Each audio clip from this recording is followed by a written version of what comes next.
Mangha-manghang katotohanan tungkol sa sinaunang Ehipto Part 1.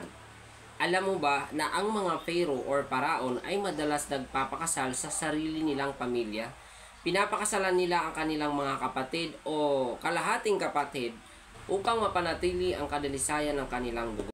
Sinasamba ng mga sinaunang Ehipsyo or Egyptian ang mga pusa. Meron pa nga silang Diyos ang pusa na si Bastet. Ang sino mang makapatay ng pusa kahit hindi sinasadya ay maaaring maparusahan ng mabigat. Napakahalaga sa mga Egyptian ng buhay pagkatapos ng kamatayan. Gumagawa sila ng mga magagarbong libingan, iniimbalsamo ang kanilang mga katawan at inililibing ang pagkain, alak at personal na gamit upang magamit nila sa kabilang buhay. Gumagamit ang mga sinaunang Egyptian ng pampaganda sa mata na tinatawag na kohl.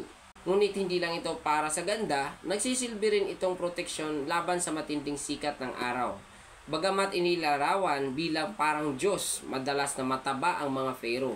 Yan ay dahil ang kanilang pagkain ay sagana sa asukal, tinapay at beer. Kaya naman, marami sa kanila ang nagkakaroon ng labis na timbang.